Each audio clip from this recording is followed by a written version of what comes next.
comment conjuguer la paix intérieure et la vie dans le monde. La paix intérieure et la créativité.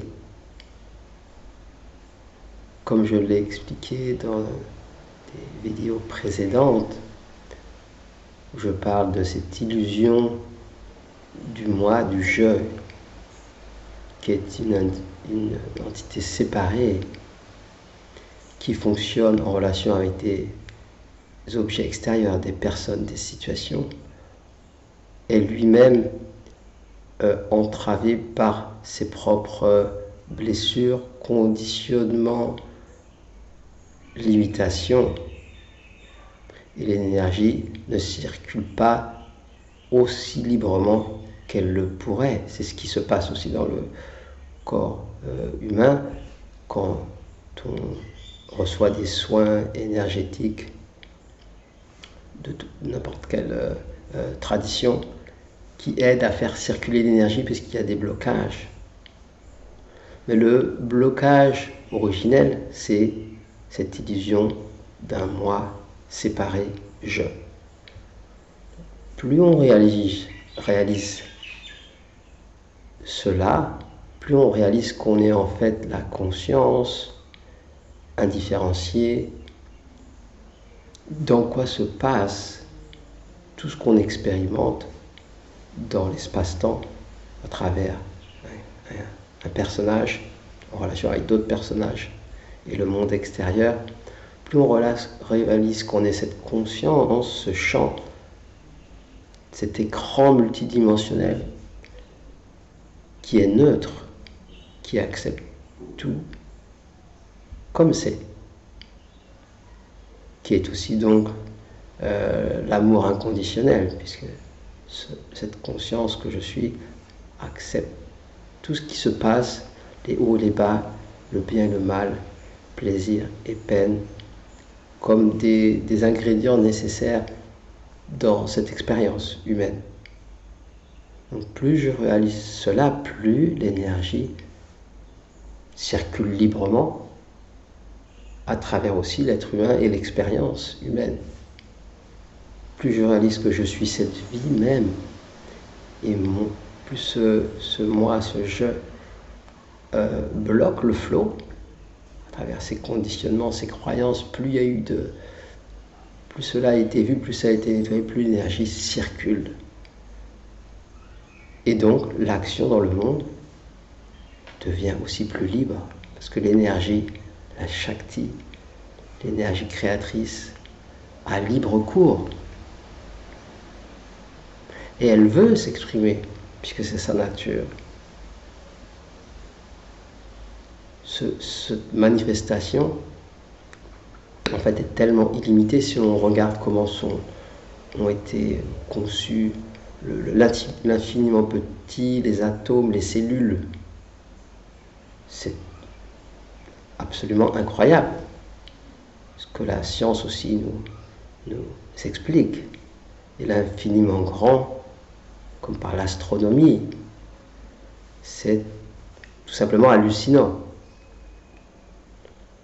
Donc cette grande intelligence qui dépasse l'entendement du mental humain est tellement capable, à un champ infini de créativité.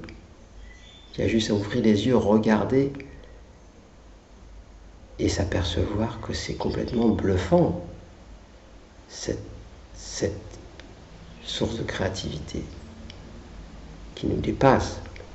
Donc plus je réalise que en fait je ne contrôle pas grand-chose en tant que je, individu, et je laisse la place à cela de faire son travail, alors ça devient un flot incroyable qui veut juste couler.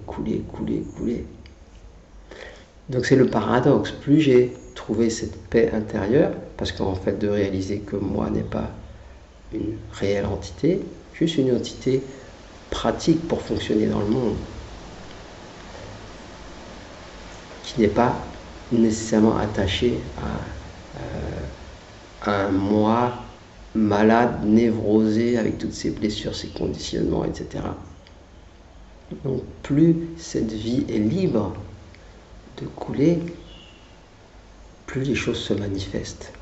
Plus la vie est libre et plus je suis émerveillé d'être juste un témoin en tant que cette conscience qui n'est pas dans l'espace-temps, qui ne fait rien. En tant que cette conscience, je suis témoin de cette magie qui va chercher à briller, s'exprimer de multiples façons, de façon infinie.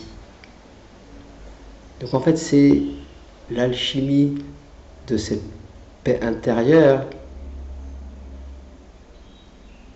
et de cette expression, ce mariage intérieur qui n'est plus en conflit par cette réalisation intérieure, ou bien au contraire, la vie dans le monde devient de plus en plus libre, magique, unifiée, alignée. Et c'est ce qu'on cherche en fait au fond de nous, d'être en paix et en même temps se réjouir de cette expression de la vie.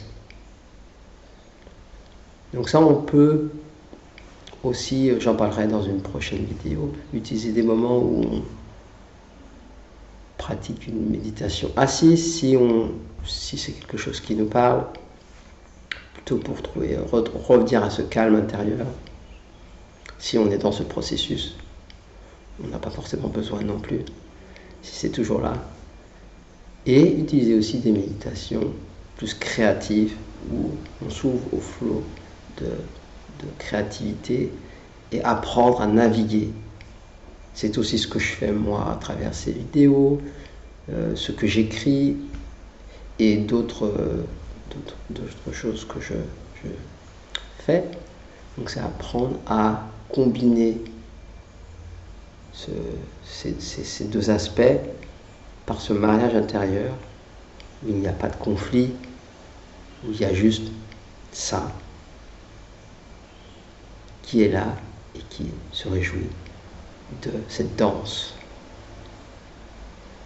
de créativité, d'expression dans la matière sur le plan de l'espace-temps. Donc voilà, en attendant la prochaine vidéo, je parlerai de ces deux genres de méditation dans cette optique-là. Je vous dis à très bientôt. Si vous avez aimé la vidéo, vous pouvez aimer, vous inscrire sur ma chaîne, une nouvelle chaîne française. Et je vous remercie. À bientôt.